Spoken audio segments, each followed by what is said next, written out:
They found her in the wall. Not the basement, not the attic, the wall.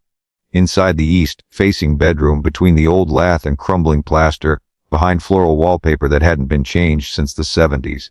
Her bones were folded in on themselves like someone had tried to fit a full-sized person into a space barely a foot wide. No one had known she was missing, no police report, no obituary. Just the faint trace of perfume in the drywall and a rust-colored stain that bled through paint that should have sealed decades ago. They said her name was Lily Porter, but that wasn't the worst part. The worst part was the note in her mouth.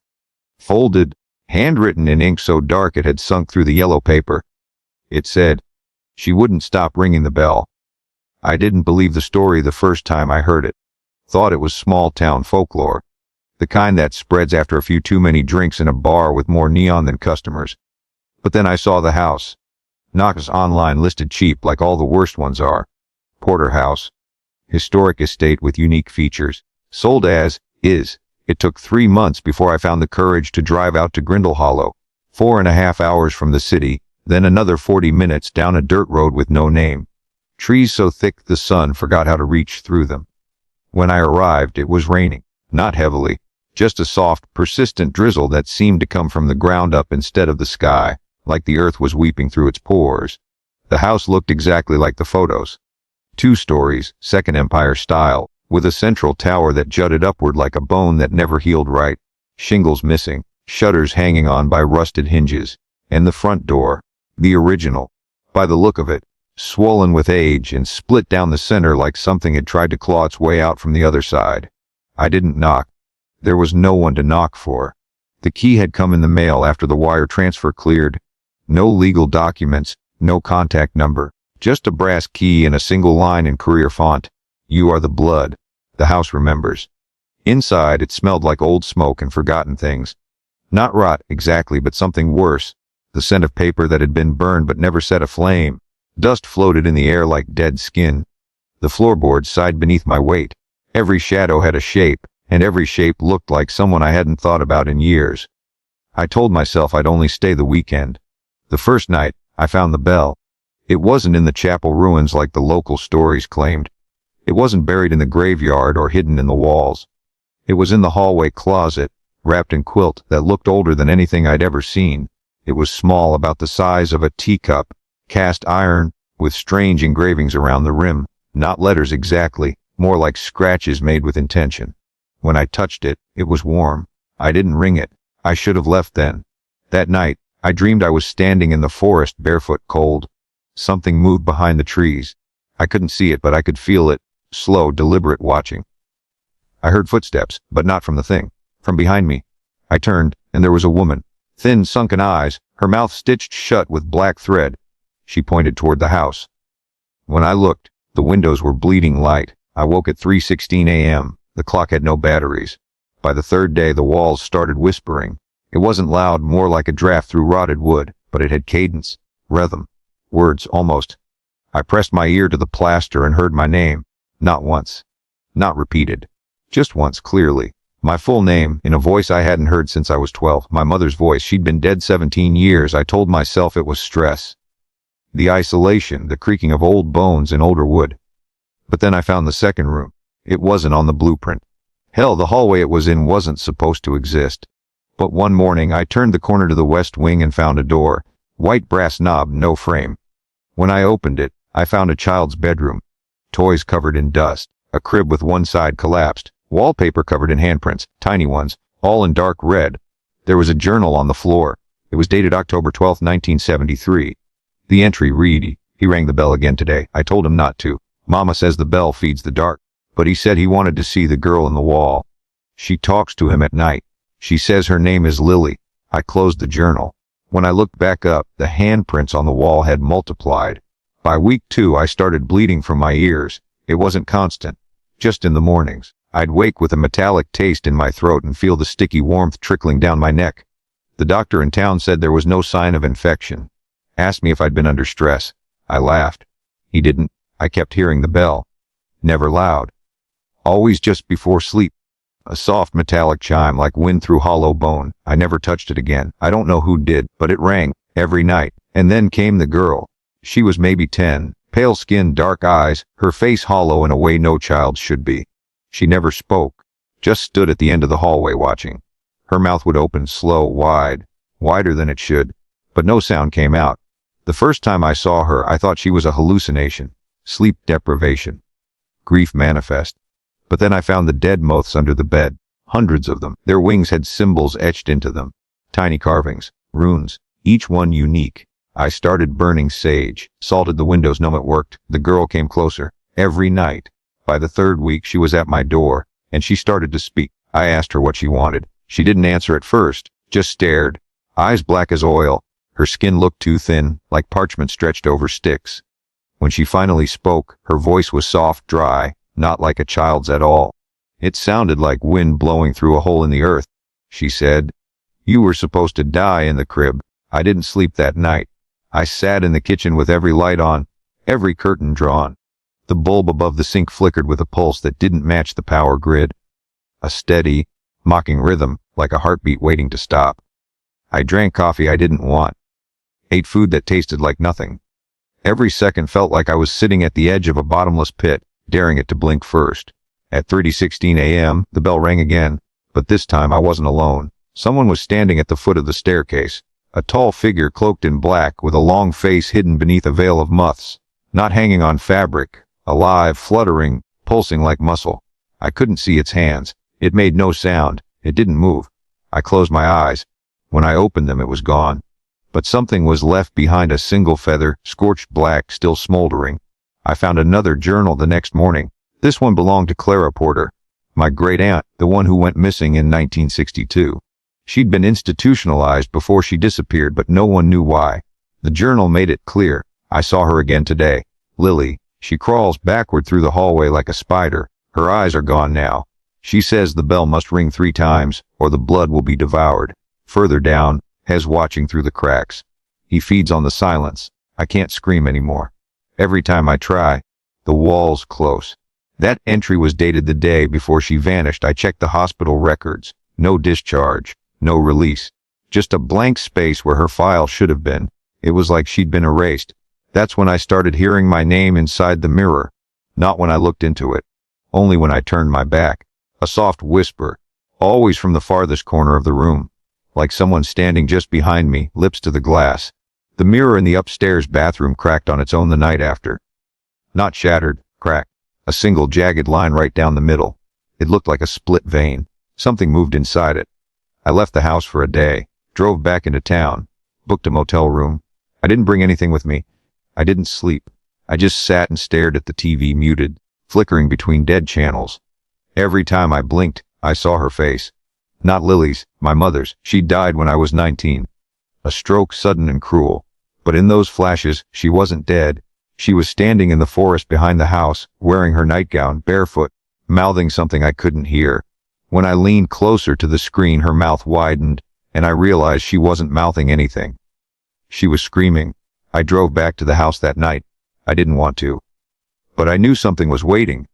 Something that had always been there, whether I faced it or not. The road was darker than usual. The trees leaned in like old men whispering secrets. When I pulled into the drive, the house lights were on. I hadn't left them that way, and the front door was open. Inside, everything had changed. The furniture was new, or old but restored. The wallpaper had been replaced. The windows were clean, and I could hear laughter, soft, delicate, children playing. The house had become a memory, one I didn't recognize. I walked into the kitchen. My mother was there, alive, young, her hair tied back, apron dusted with flour. She turned to me and smiled. "Sweetheart?" she said. "Don't wake your sister. She just got to sleep." I didn't have a sister. I never had. I walked backward out of the kitchen, heart pounding. The hall was longer than before. The wallpaper flickered like film reel.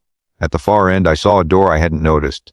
It was open, a crack, red light spilling out like blood beneath a dentist's lamp. I opened it. The smell hit first, sulfur, burnt cloth, something sweet and rotting. The walls were covered in symbols carved deep into wood, Latin, Hebrew, older things I didn't recognize. Candles lined the floor in a spiral. At the center, a crib. Inside it was me, a baby version of me, pale, eyes open, unmoving. And beside the crib, kneeling, was Lily. She was older now, her face more decayed. Her jaw hung loosely, as if unhinged. She looked up and said, "This is the death you forgot. This is the breath you stole." I ran. I don't remember getting out.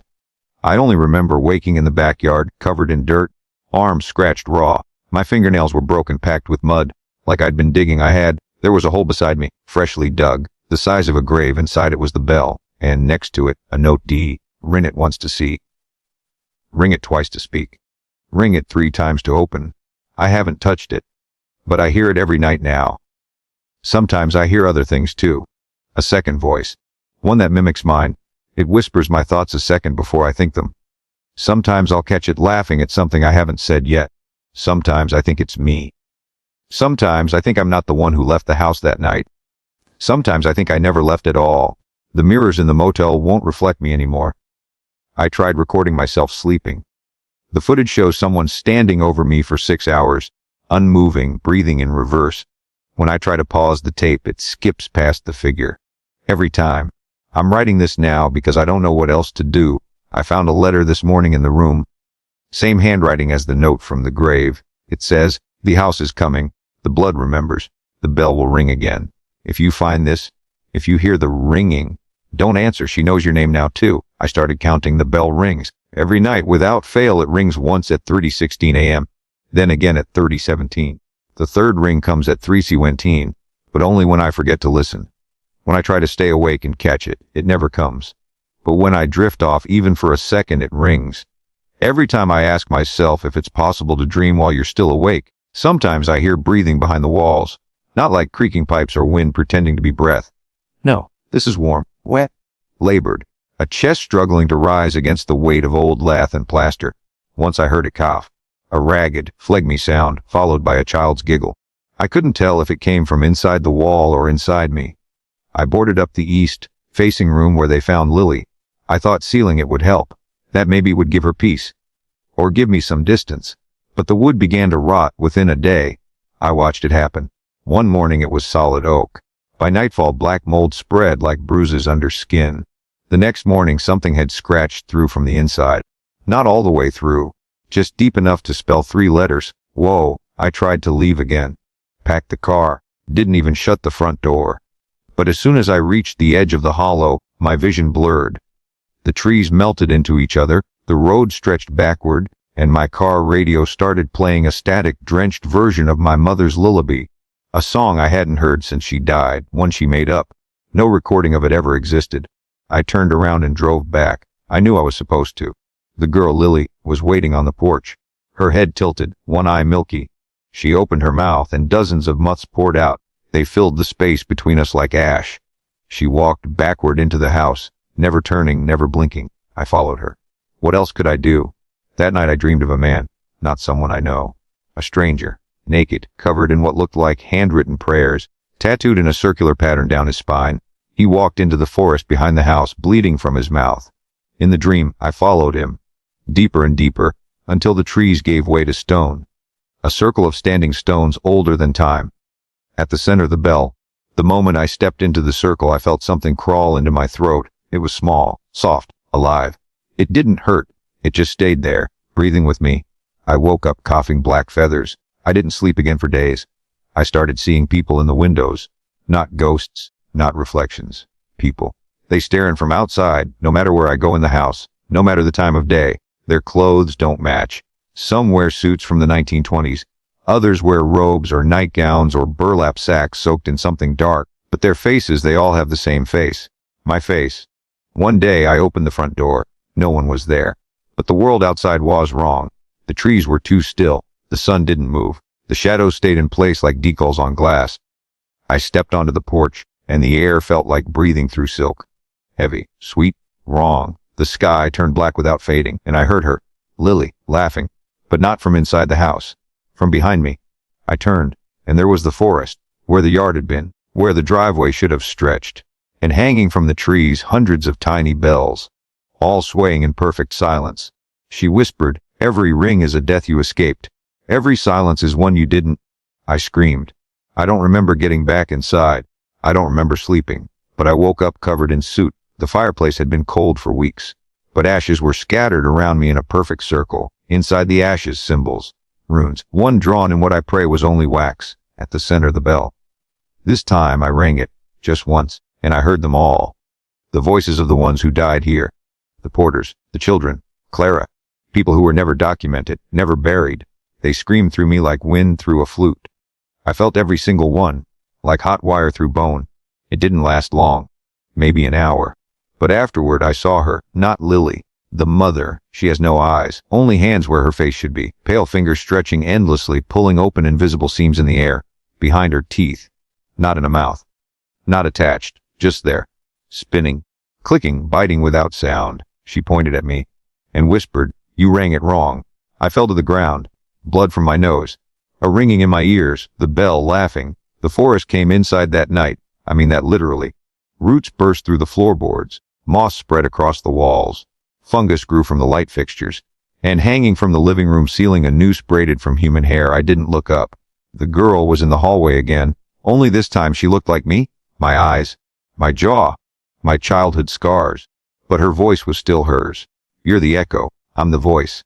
I asked what that meant. She said, "You are what happens when the sacrifice is refused." Then she vanished. I tried burning the house down. I soaked it in gasoline, lit matches, stood outside waiting, but the fire never caught. It danced along the walls, tickled the curtains, then died like a tired sigh. The house swallowed the flame. I found a third journal, this one older than the others, bound in skin. The handwriting was meticulous. Latin prayers, Hebrew curses, Old English rituals. One page translated loosely told, "The bell is the tether, it binds the blood. The house lives through memory. To forget is to break it. To remember is to feed it." At the bottom the porter's seal. A bell inside a house. Inside a skull. I tried calling someone. Anyone. No signal. Every phone dead. Even the landline had been replaced. When I picked it up, I heard my own voice on the other end whispering things I hadn't said yet. At one point I started digging. I don't know why. Some instinct. Some compulsion. The cellar dirt was soft. Too soft. Like something had already been unearthed and only loosely buried again. I dug for hours, found bones, toys, teeth. But what scared me most was the mirror, buried in the dirt, still whole, still reflecting, and in its reflection the mother, standing behind me, not moving. But her hands were over my face, and they were mine. I shattered it, but the reflection stayed. There were new rooms in the house now. Hallways I didn't remember. Stairs that led nowhere. A second attic, hidden behind the linen closet. That wasn't there yesterday but had dust decades thick. Inside that second attic I found portraits. Lined up like mugshots, each with the porter name and each painted in the same style. Sepia oil, cracked and rotting at the edges. Their eyes had been scratched out. Not erased. Removed. Some of the faces were mine. There was one marked only with the word, "after." The figure wore my skin but not my posture. Its mouth hung open too wide. Inside the bell curled like a tongue. That night, I tried again to leave. I didn't take the road. I walked. Through the trees. Past the property line. Through the old dry creek down by the abandoned chicken shed. I followed the same path my uncle had taken in 1903 when he disappeared during a Thanksgiving argument and was never seen again. I walked until the stars blinked out. The forest roof closed.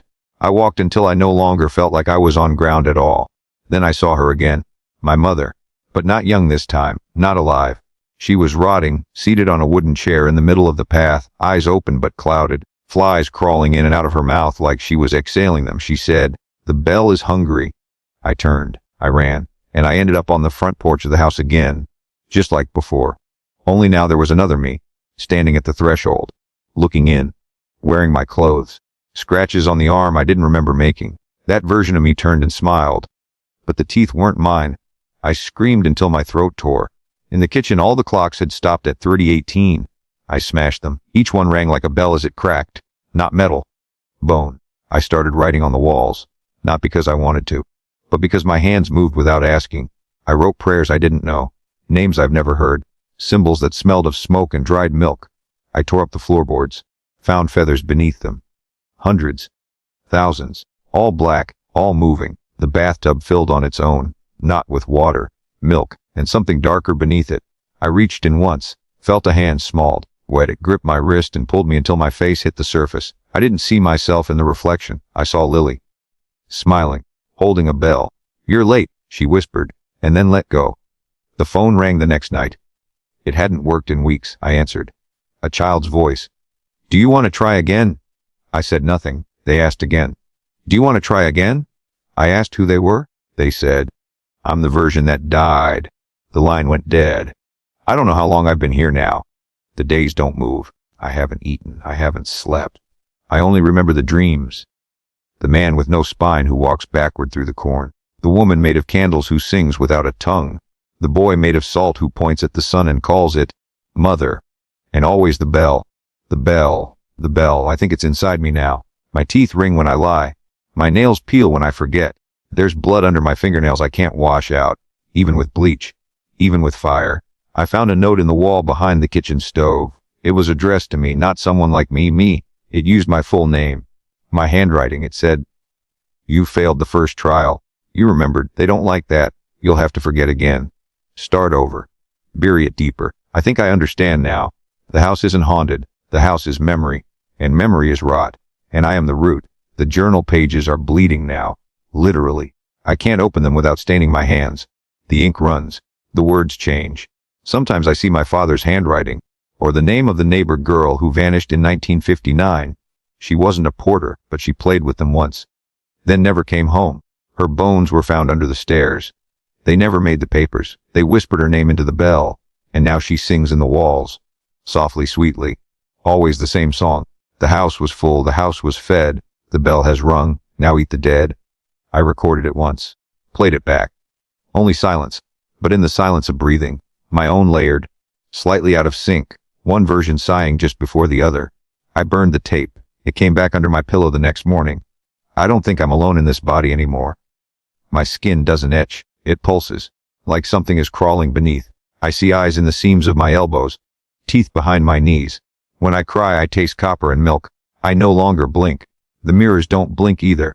The reflection watches me now, even when I'm not looking. Last night, it turned away from me. That was worse than everything else. It knew I was watching, and it looked somewhere else. I asked the girl, Lily, what she wanted. She said, "To show you what you are." I asked her what that was. She said, "Memory. Guilt. A hollow thing filled with the hunger of others. I don't dream anymore. I remember. Each time I sleep, I remember a version of the house I never lived in. I was born in the attic, under candlelight.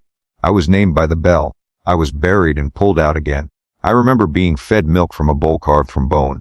I remember a voice chanting prayers while teeth fell from the ceiling. I remember love once. It was warm, but even that turned. Even that soared. Even that rang. I found a door under the stairs. Not the one I knew, the new one. It hadn't been there before. It was small child-sized, covered in flaking white paint, a rusted key already in the lock. I opened it. The smell hit first. Sour milk. Burned hair. Old rope. The passage sloped downward. Not like a basement. Deeper.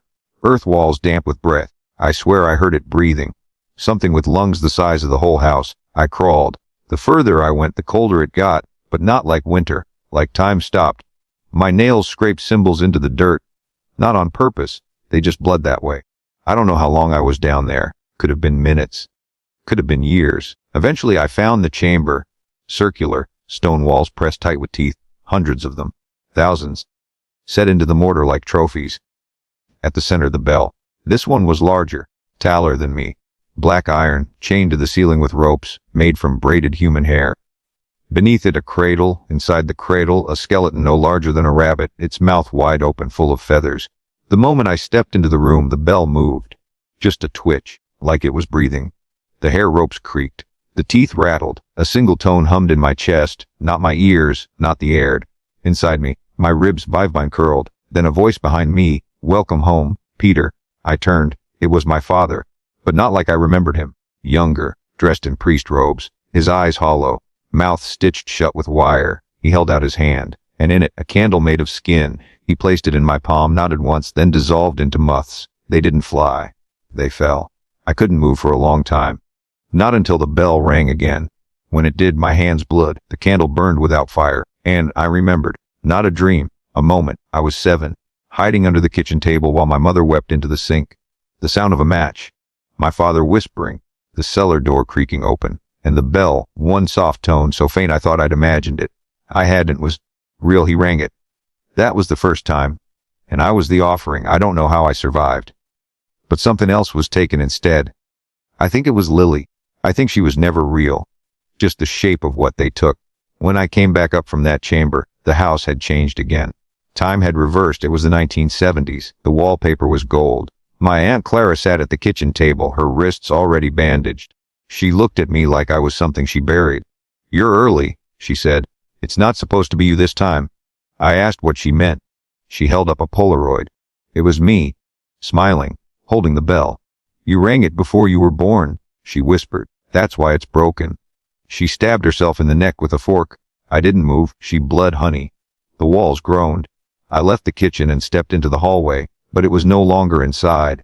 It was the family cemetery, winter. Snow ankle deep. The stones all bore the same name, Porter. Some had no dates. Others had too many. I heard someone singing that same lullaby. The one only my mother knew. It led me to a grave with no headstone. Freshly turned earth. I dropped to my knees and started digging. Bare hands. Frozen dirt. Fingernails cracking. I don't know what I was looking for. A body. A reason. An answer. Instead, I found the bell. Small, child-sized. Its surface carved with names I didn't know but somehow recognized. It rang when I touched it. And I forgot everything. For a second, I forgot my name. I forgot who I was, why I'd come. Then it all came back, twisted. The house was my mother. The house was the cradle. The house was me. And I was the echo of a child who never lived. I ran. But the trees had no end. The sky blinked. Literally blinked. One huge wet eye. When it opened again, I was back inside, sitting on the living room floor. The TV was on, static, but behind it a face, pressed against the glass. My own, screaming without sound. I smashed the screen. Behind it a door. Another one. I went through, and found myself in a church. Rural, broken pews, ashes scattered on the altar. The stained glass was all wrong. No saints, no angels, just scenes of a bell. Burning a house, swallowing a child, ringing at a wedding, ringing at a funeral, ringing during birth. The priest turned around. It was me again. Eyes black, mouth open. From his throat spilled a long, continuous bell tone. I tried to scream, but my mouth was gone, sealed. I woke up in my bed, covered in feathers. Every wall in the room was wet, and I knew I had to dig again. This time I went under the bell tower, the one outside, the one my grandfather built with bare hands. He said it would keep the sickness in. I dug until my hands bled, found the foundation stones, found the bones. All of them children. Each one clutched a bell. Each one had my face. I screamed until my teeth cracked. The sky split open, and the voice came down. "The house remembers what you forget. You cannot run. You cannot ring it right. You are the wound." The ground was soft that night. Too soft, like skin left too long in warm water. When I walked across the yard, the soil pressed back, just slightly against my weight, as if something beneath it was rising to meet me. I heard the wind, but it wasn't moving the trees. It whispered instead names. Mine. Others. Some I hadn't heard in decades. Some I was sure had never existed except in fever dreams and family arguments in the shed. I found a doll. It had Lily's face, but stitched with horsehair and stuffed with something wet. The smell was sweet, curdled. When I pressed it, the eyes blinked. They whispered, "Feed the bell." The air grew heavier after that, like it had texture. Breathing hurt. The kind of hurt you don't notice until you're already coughing up flecks of blood. I went back inside. Every photograph in the house had changed. The faces were the same, but the eyes were stitched shut. In some, the mouths too. One had its head turned backward, smiling upside down. In my parents' wedding photo, I stood between them now, 6 years old, wearing a veil. The phone rang again. I let it go. 5 times, 6, 7. On the 8th, it didn't ring. It spoke, right out of the receiver with no pause, no breath, just a voice like dead wood cracking in fire. "You were never born. You were peeled." And then laughter, childlike, playful, cruel. I threw the phone into the fireplace. The flames went out. Not a hiss. Not smoke. Gone. The room felt cold again. So cold that the windows frosted from the inside. Ice formed on the tips of my eyelashes. The floor creaked, not from pressure but from the memory of footsteps. I followed the sound to the cellar. The stairs had been ripped out. Where they should have been a rope ladder, slick with something that smelled like metal and vinegar. I climbed down anyway. Each rung whispered, "You forgot the baby. You forgot the teeth. You forgot the second face." The bottom was wrong. No floor, only a mirror. When I stepped onto it, I didn't see myself. I saw my mother sitting on her hospital bed, holding something in a blanket, crying. My father stood beside her, one hand on her shoulder, the other on the bell. A small one. Brass. It rang once. She screamed. The baby stopped crying. Then I realized what I was seeing wasn't memory. It was promise. This hadn't happened. Yet. I moved forward. The mirror cracked beneath me. The voice came again, not from a phone, not from the walls, but from inside my teeth. You're the one who rings it backwards. That's why they can't rest. That's why you keep returning. I crawled forward, bleeding from my palms, my knees, my ears. The sound grew louder, like 100 bells ringing out of sync, each just a hair off from the next, creating a vibration that made my teeth chatter and my skin flake. Then silence. A pure, sudden, unnatural silence. The kind that presses into your eardrums like a scream held too long. And in that silence, a girl humming. Not Lily. At 6, I turned. There I was, kneeling in the dirt, digging a hole. Wide, shallow, inside it the doll. The Bella Tooth. She looked up at me and smiled. I told them it was you, she said. Who? I asked. She tilted her head. All of them. The ones beneath. The ones in the bell. The ones in the mirror. She handed me the bell. I didn't want. I held it anyway. It pulsed. Wet. Warm. Then I was outside again. But not my yard. A field. Rows of crosses. Each one painted black. Each one with a name carved in the wood with childlike handwriting. Some were smudged, others rewritten. I passed one with my brother's name on it. He never existed. And still, I remembered him. Vaguely. From a dream I forgot before it ended. There was a smell in the air. Copper, lemon, ash. I walked until the rows ended. Until the ground opened a pit. Deep and round, lined with roots. At the bottom a table. Stone carved. Familiar. On it deep me. Not moving, eyes open. Mouth gone. Chest open like a book. Inside not organs but folded letters. Hundreds, maybe thousands. Some old, brown with age. Others new, still wet. They all had my name on them. I picked one at random. The handwriting was mine. But the words were not. Dear Peter, I'm sorry, we tried again. The first version was better. You held the bell longer. I opened another. Peter, you were never supposed to stay. You were meant to be the sound, not the echo. And another. Peter, the house won't stop ringing until you answer. I screamed. The bell answered. And the world turned inside out. I was in the hospital again, not as a patient. As a child. Standing in the hallway outside the maternity ward, watching my mother weep into her hands while nurses argued behind glass. The bell was on her lap. She didn't ring it. I did. She looked up, right at me, though I was behind 2 locked doors, and she mouthed, why? I backed away. The hallway kept stretching. Lights flickered. Every door opened at once. Inside each a version of me, old, young, dead, smiling, broken, burned, eyeless. Each one held a bell, and they all rang them. At once. I fell to the floor. The world shattered. I woke in the house. Not the modern one. The old one. Wallpaper peeling. Dust like snow. The air thick with oil lamp smoke and the heavy, unspoken fear of people who know too much and say nothing. There was a man seated by the fireplace. A porter. One of the first. His head was bowed, his hands folded over something. I moved closer. It was a letter opener. Blood on it, still wet. Beside him a child's shoe. On the wall behind him a phrase written in charcoal. She cried too loudly. The bell heard. I backed away, stepped into another room. It was full of cages. Small ones. Inside nothing living. Just pieces, teeth, fingers. Bells carved from jawbones. Every few seconds, the cages trembled. Something was trying to get out. I turned. And the room was full of smoke. Out of the smoke her again, Lily.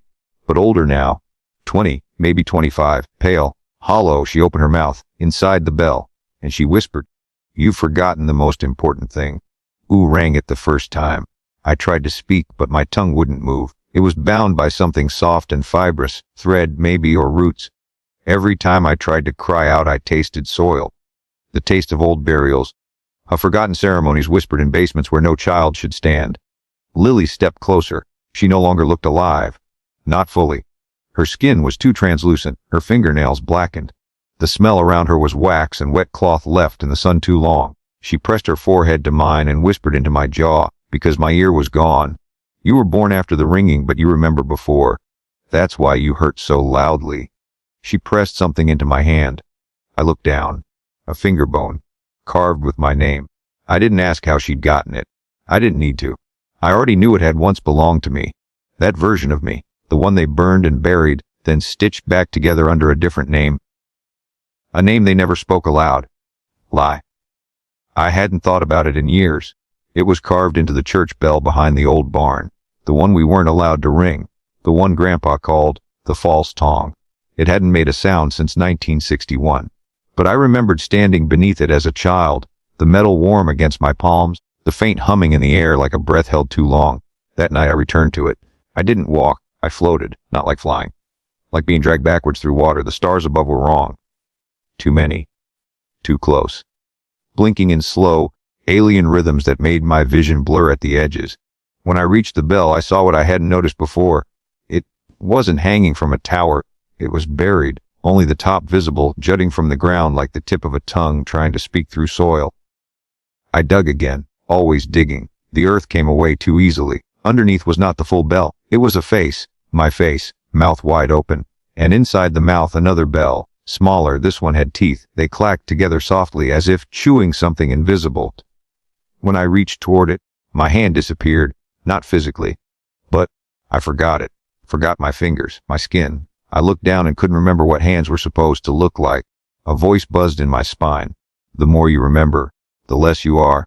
You rang it in the womb. You woke her too soon. The face closed its mouth. I fell backward into the grave. But it wasn't dirt below me anymore. It was the nursery. That cursed nursery. The one my parents always kept locked, even after Lily's supposed death. The crib was rocking. No wind. No visible force. Just the slow creak of wood on wood and the scent of warmed milk, though no bottle sat anywhere in sight. The wallpaper peeled in long, curling strips. Underneath, words scratched into the plaster, over and over in a trembling child's hand. I didn't mean to be born. I didn't mean to be born. I didn't mean to be born. The crib stopped, and from inside it a laugh. Not a baby's laugh, mine. Older, cynical. Then silence. Then a voice behind me. Would you like to try again, son? I turned. My father stood there. But it wasn't him. It wore his face. But the eyes were missing. 2 gaping holes filled with swaying candlelight. His chest had been replaced by a cavity of ringing bells, all swinging in slow, uneven rhythm. I prayed for silence, he said. I begged the house to take the sound away. But you kept crying, even in the ground. He reached forward. His fingers were too long, split at the ends like twigs burned in a fireplace. I didn't move. He touched my forehead, and the world stuttered, like film skipping on a projector. Suddenly I was 12, at the kitchen table, holding a knife. Blood on the floor, my mother face down, unmoving. I blinked. I was 20, naked in the woods, mud up to my chest, holding a bundle of feathers that kept twitching. I blinked again. 40, alone in the house, talking to the fireplace, screaming at it. None of these were memories, not exactly. They were options, versions. The bells choosing a truth. Every time I blinked, I shifted again. Each time my body forgot something. My name, my limbs, the shape of my breath, until I was nothing but a hum, a soft vibration echoing through the floorboards. The bells sang when I gave up, not loudly, softly, like apology. I woke in the attic, naked, covered in ashes. There was no exit, only a circle of mirrors, each one cracked, each one showing a different version of me. In some I was happy, in others I was monstrous, but in all I held the bell. I touched the glass, the mirror rippled, and I heard her again. Not Lily, the first one, the mother, the one before mine, the original. She sang a lullaby with no words, just breath. In and out, in and out. The melody made my teeth ache. Behind me, a door opened, wooden, unpainted. It led to the church basement, the real one, the original, where the bell was first cast. I stepped down. Each stair creaked with memories, laughter, screaming, the sound of blood dripping onto candle wax, and then nothing, only the room, wide, circular, no windows. 12 pews arranged in a perfect clock, in the center the altar. On it, a body fresh, mine, eyes open. A smile stretched too wide, its belly moved, slowly, rhythmic. The bell inside it was ringing, softly, calling someone. And then, all around me 12 shadows rose from the pews, dressed in white robes, stained at the hem. Their faces were covered in sackcloth stitched shut. Each held a rope, and at once they pulled. The body on the table jerked. The sound that followed was not human, it wasn't even animal. It was a note so pure, so devastatingly wrong, it made the mirrors in my skull shatter. The bell inside the body rose from the chest, floated, turned, faced me, spoke, but not in words, in grief. The weight of 1,000 generations of shame, the feeling of a mother hiding in silence, a father praying too late, a family line twisted by ritual. I knew then what I was, not a man, not a son, not even a ghost. I was the tone, the long, terrible note rung when the house first died, and I had been echoing ever since. The bell didn't fall, it floated, spinning slowly in mid-air, humming with low, circular tones that made the ceiling of the old church breathe. Actually breathe, like lungs hidden in the rafters. The rogue figures bowed. The one in the eastern pew lifted a candle. I hadn't seen it until that moment. It was made of something not wax. Gray, slightly translucent, as if it had once been flesh, frozen mid-scream. When the flame touched its wick, the bell's hum shifted. Now it sang in syllables, not English, not human, but I understood them anyway, not with words, with memory. I remembered the cellar, aged 12, my hand on the wrong door, the door we were forbidden to open. Grandpa's voice behind me, that one only opens from the inside. Me whispering, but there's someone crying in there. His response, silence. A silence so long and so deep it carved a permanent echo in the floorboards. The candle was passed from figure to figure. Each time, it grew taller. By the time it reached the 12th, it was the height of a man. The final one bent forward and dripped the wax onto the bell. It didn't splatter. It hissed and crawled down the sides like a living thing, curling into runes that moved when I blinked. Then the bell cracked. A single hair, thin fracture from top to bottom. And from the crack something leaked. Not blood, not smoke. Something darker. A silence that stained. It spread along the floor, up the pews, into the shadows of the ceiling. Everywhere it touched became memory. Unwanted memory, things I had never been told now dragged to the surface. I saw my birth. But not in a hospital. In a barn. Surrounded by candles and mirrors. The midwife's face was hidden. My mother screamed, but not from pain. From fear. She didn't want me. Not because she didn't love me, but because she knew what I was. She'd read it in a letter her grandmother left behind. A letter folded inside the hymnal. A letter that ended with, "Do not ring the bell when the sky breathes," but she did. They all did. Each generation, thinking they could break the cycle. None realizing they were the cycle. The bell cracked further. It split with a sound like a spine snapping underwater. The robed figures dissolved into smoke. The altar ignited. The flames did not burn. They whispered. They told me about the ones buried under the house. The ones buried inside the house. The ones still moving behind the walls, waiting for someone to remember their names. I collapsed and woke in the old guest room. My childhood guest room. The one we never let guests stay in because of the smell, the faint floral rot that clung to the curtains. Now it reeked. Sweet and violent. The wallpaper peeled in wet strips, revealing old handprints beneath, dozens of them. Pressed into the plaster with fingers too small and too long, the bed was made. A figure lay beneath the covers. I couldn't see its face. Just its hair. Long, black, wet. When I stepped closer, I saw the sheets move. Like something was breathing in reverse. I reached for the blanket. My hand trembled. I didn't want to know. I needed to know. I pulled it back. There was no face. Just a mirror. And in the mirror, the hallway. The one outside the nursery. But I was not in it. Someone else stood there. Someone in my skin. He looked at the door, then back at me, then back at the door, and said, "You locked me out."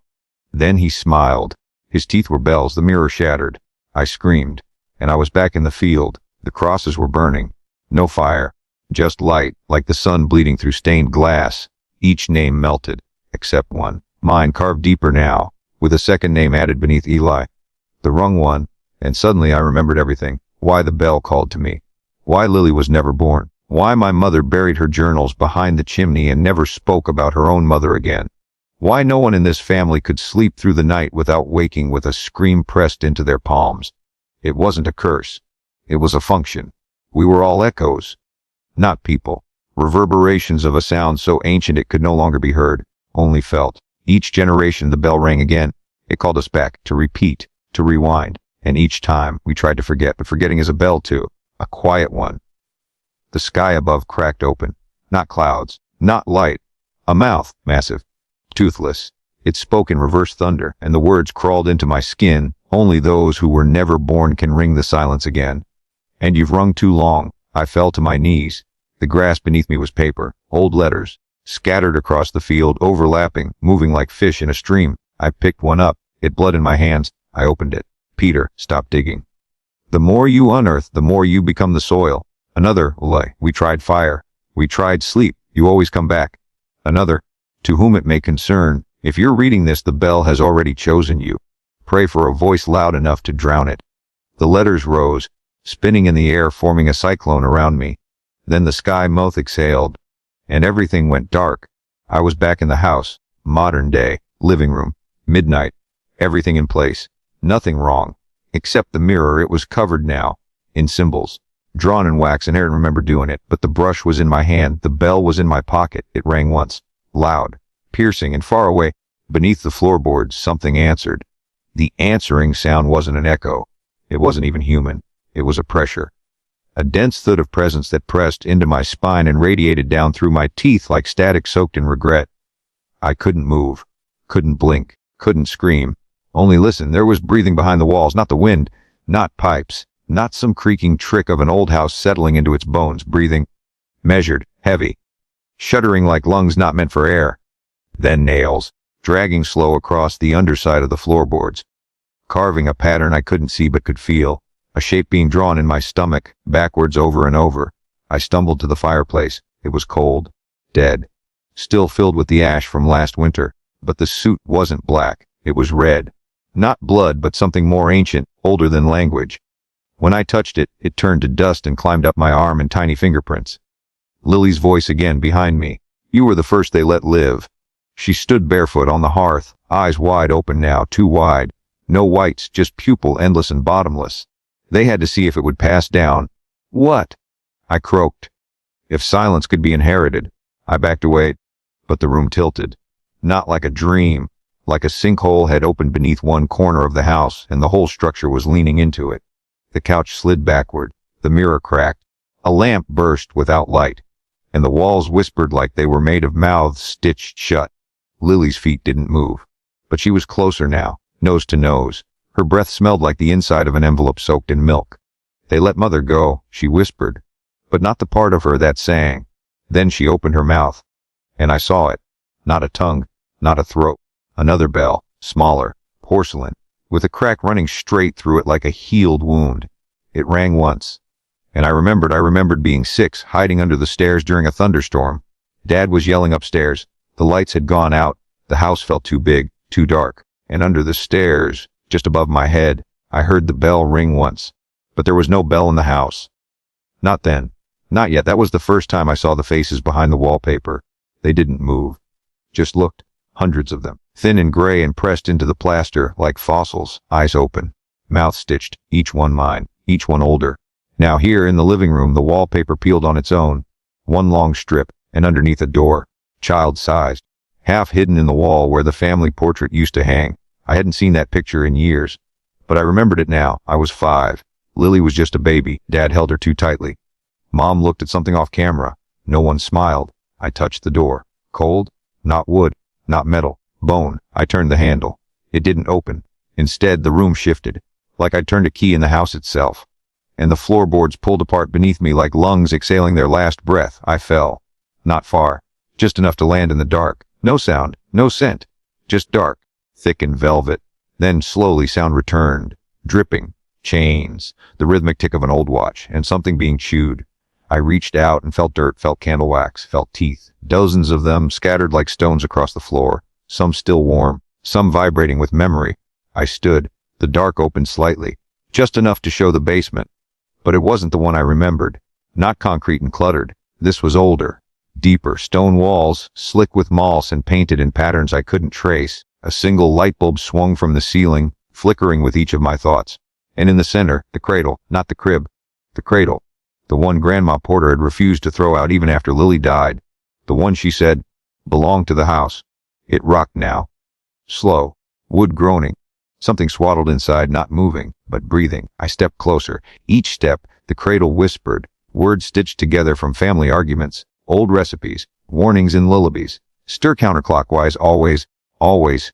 Never say its name twice after dark. The door opens in, not out. You are not the first, Peter. You are not the last. You are not the voice. I reached the cradle and pulled back the sheet. Inside a face. Not mine. Not Lily's. Not anyone I knew. But familiar. A blend of all of us. And something else. Its mouth moved soundless. Then one word, help. My knees buckled. I looked behind me. The stairs were gone. The door was sealed. Only the cradle remained and the bell in my pocket. Now humming like a heartbeat made of glass, I held it up. The moment I did, the baby vanished. Just blinked out of existence like it had never been, and I was alone. Until the walls moved. Shifted. Revealing not another room, but another time. A dining room. Same house. But 40 years ago, I could see through the wall like a window. My father younger, my grandmother alive, a table set with 4 places, but only 3 people. The 4th seat was turned toward the wall. Empty. Until it wasn't. A boy sat down. Pale, thin, eyes ringed with black. He turned and looked straight at me. Mouthed a name. I couldn't hear it, But I felt it. In my bones. My real name. The one they erased. The one buried with the others. He pointed behind me. I turned. The bell had changed. Now it was enormous.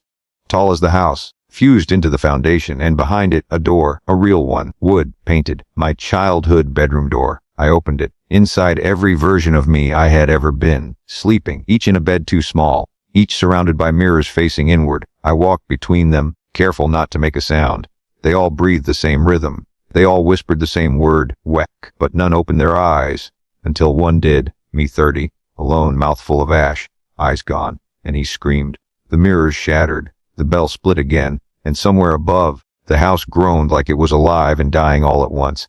I ran, I don't know where, through rooms that folded inside out, hallways that looped like intestines. Every door I opened showed another funeral, another birth, another me, until I reached the final room, the one I'd never seen, the one the blueprints denied. It was empty, except for one thing, a chair, facing the wall, and on the wall a single phrase, "You sat down once, now stand." The chair was humming, not with sound, but vibration, a low-frequency dread that traveled through the soles of my feet and nested in my molars. I didn't remember ever sitting in that chair, but my body did. My knees bent without permission. My breath caught halfway up my throat, and behind my eyes, pressure, like tears being turned to stone. I approached slowly, knees stiff, arms tingling, the bell in my pocket pulsing like a second heart. The wall in front of the chair was blank. No words, no mirrors, just off-white paint, cracked in long, horizontal veins, like something beneath the surface had been trying to get out for a very long time. I stood behind the chair. It was rocking, very gently, back and forth, as if someone had just gotten up, as if someone was about to sit back down. I didn't want to sit. I had to. So I did. The moment I sat down, the world ended. Not with fire, with stillness. Everything froze. Not just the room, everything. My pulse. My breath. Even my thoughts were muffled, as if my brain had been wrapped in cotton and buried 6 feet below my skull. The bell in my pocket vibrated once. Then again. And then I saw it. The wall in front of me wasn't a wall. It was a screen. But not a modern screedle. It was made of smoke and skin and something older than image. And on it my house. All of it. Every room. Every year. Every sin. It played like a film stitched together from thousands of dying eyes. I saw my great-grandfather, Thomas Porter, kneeling beside a crib whispering something to a pile of salt and feathers. I saw my mother, age 19. Burning photographs in the kitchen sink and humming a song I'd never heard but knew I used to know. I saw myself, age 4, opening a door that should have been locked, and on the other side nothing. A void, a pulsing silence. And then a hand, my own, older, reaching out to pull me in. The screen flickered, then changed. Now it showed the town. Dover Falls, empty. Every street vacant. Not from evacuation, not from disaster, from forgetting. I saw people walking but not knowing where they were. Doors opening into the wrong years. Shadows cast with no bodies. The church steeple twisted sideways. The river running up the hill. A little boy crying in front of the grocery store asking for someone named Uncle Smoke. Then black. And a voice, right behind my ear. He sat here too, you know. I turned. No one. Just the back of the room. No doors. Only more wall. But now it was moving. Breathing. And the veins in the paint pulsed a light. The chair rocked harder. And from under the floorboards came that sound again, chewing, gnawing, whetting its appetite. I stood up. The screen in front of me cracked like a frozen lake, a long, jagged line across space and time, and through the fracture a light, faint, blue, like the last memory of a forgotten god. I touched it, and fell through. Suddenly I was back in the attic, but not alone. My father stood there, not the man I buried, not the broken thing he became, but younger, healthier, hair, eyes clear. He held the bell, and in his other hand the letter, the one I was never supposed to read, the one labeled IFE-MESOTOTWEIGHT. He looked at me, didn't speak, just nodded, and rang the bell. The sound didn't come from the bell, it came from me, from inside me, like it had always been there waiting for the right moment to emerge. I screamed. The attic peeled open. Not the ceiling, reality. The world above unfolded like wet paper, and I saw the sky between dimensions. I saw the other house. The mirror house, the one buried beneath ours, room, for brick, inverted, wrong, lit by candlelight made of shadow, and walk in its halls versions of us. All of us, dead, sleeping, waiting. My father stepped into the other house without hesitation, turned back, and said, "You weren't the first to ring it, but you might be the last to stop." Then he was gone, swallowed. I turned to follow, but the bell, it rang again. by itself. And behind me a laugh. Hi, soft Lily. She stood at the attic hatch, hands clasped, eyes dripping ash. You opened it, she whispered. I didn't always mean to. She pointed to the floor, carved into the wood a spiral, made of names. Dozens, hundreds. All Porters. All scratched with the same knife. The one I found beneath the chimney in Mom's old tool chest. I knelt. My name was there. Twice. Once near the center. Once at the edge, connected by a line of wax. Lily reached out and touched it. The wood glowed, and the attic roof closed, trapping us in. Then, the house began to fold. Not collapse. Fold. Like paper being prepared for origami. Each room turned inward, hallways compressed. Stairs looped back into themselves. Doors opened into their own hinges. Until all that remained was one long corridor. Dark. Wet. Lined with photographs of people who had never been born. At the far end a door, and behind the door breath. I walked. The floor wasn't wood anymore. It was hair. Thousands of strands. All black. All mine. I reached the door. Touched the knob. Burning cold. And then, a whisper. When you open this, you become the silence.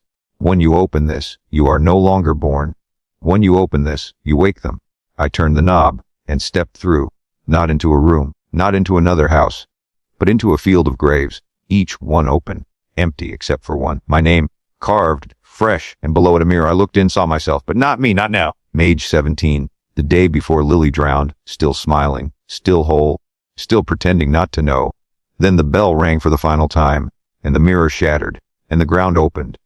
And I fell. Back into myself. Back into the room with no ceiling, no walls, no end. The chair rocked, and in the rocking came the words. You've seen it. You've wrung it. No, bury it. The chair stopped. All at once. No slowing, just stillness. The kind of stillness that follows an execution or an earthquake, or the moment someone finally realizes they've been talking to a corpse. And then the ground rose to meet me. Not metaphor, not dream logic. The actual floor beneath the chair lifted, slow and grinding, gears turning somewhere far beneath the crust of reality. A platform ascending through pitch black. I couldn't move.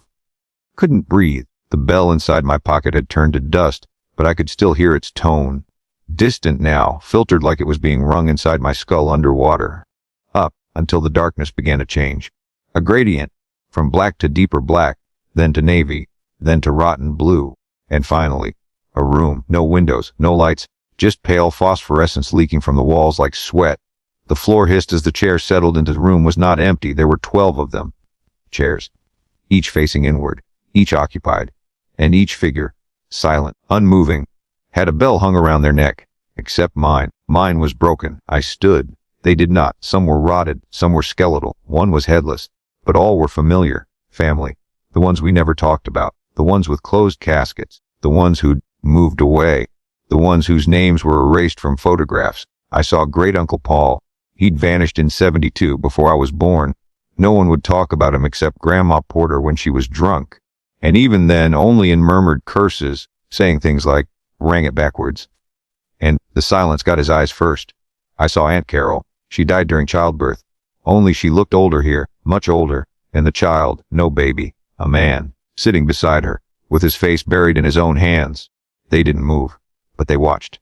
Every one of them. Watched without aisles, some other sense. And as I stood there, one of them began to whisper, a low, rhythmic chant. Not English, not language.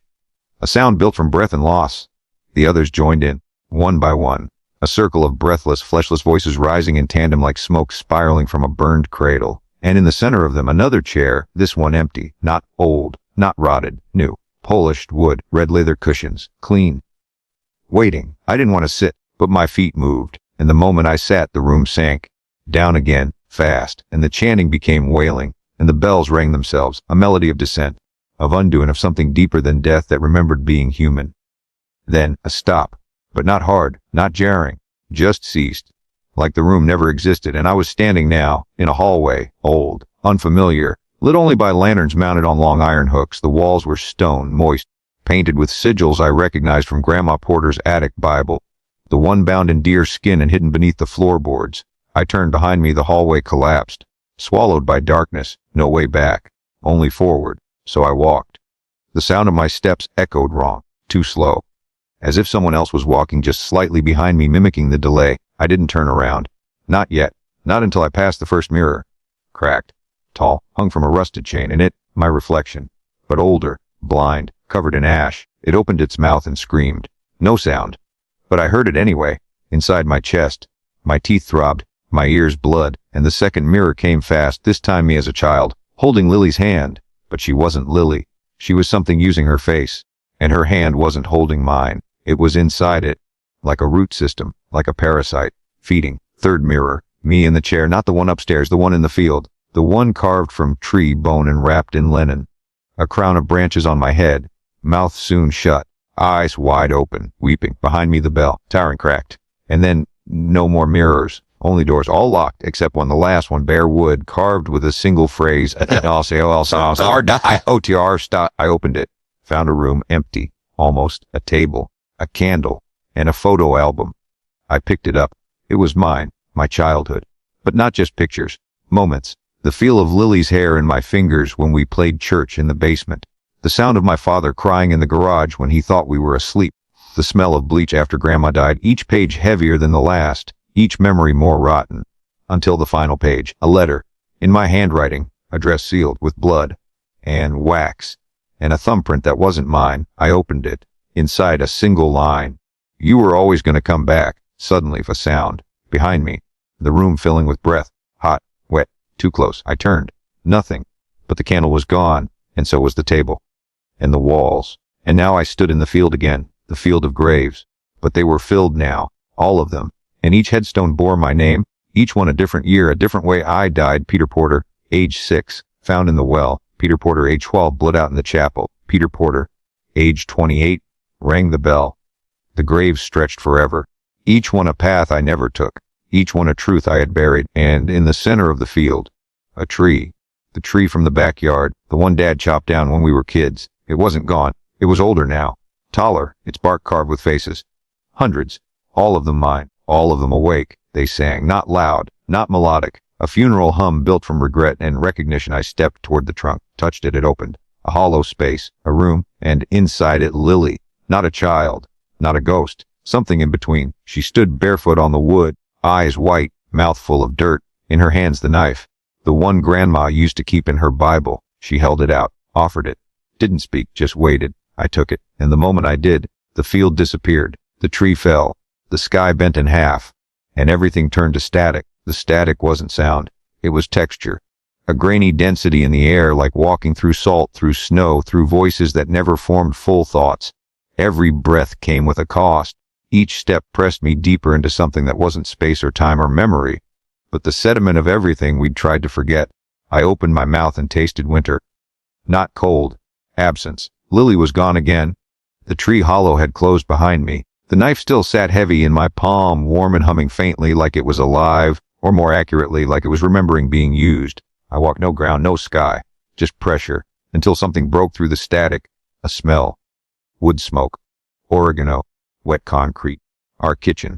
Not as it was, as it had been. Yellow wallpaper. Fluorescent hum. That low, tinny rattle of the fan above the stove that had always made me flinch as a child. I turned, and there it was, the porterhouse, intact but not restored. Reconstructed. Like someone had built it from memory and dream. Everything slightly off. Doorknobs an inch too low. Hallway too long. Pictures on the wall not quite matching the years they were taken. Inside movement. Shadows. I approached. Each step brought with it an echo that didn't match my footfalls. Someone else walking behind me, but never catching up. I reached the porch. A single dead crow on the mat. Its eyes replaced with wax plugs. Its beak wrapped in red thread. I stepped over it. The door creaked. The exact same sound from my childhood nightmares, the one I always thought I'd invented. But here it was, perfect, real, waiting in sidey silence. No ambient hum, no house noises, just stillness, too still, like sound had never existed here. And then, the kitchen light flicked on, by itself, and I saw them, seated at the table. Mom, Dad, Grandma Porter, all facing away from me, motionless except their mouths. They were whispering, not to each other, to themselves. I stepped forward. The table was wrong, longer, endless, stretched out toward the dining room and past it through rooms that shouldn't be connected, rooms from other houses, other lessons. Slowly, eyes gone, mouth moving. He pointed at me. At the wall behind me I turned. A mirror, huge, and in it, not my reflection, but every version of me that had ever existed in this house. A kaleidoscope of selves, laughing, screaming, sleeping, bleeding, one in a coffin, another standing at the top of the stairs holding Lily's doll, another burning something in the fireplace, crying so hard he vomited between sobs. I stepped closer, and one of them looked back, not a version of me, now, present.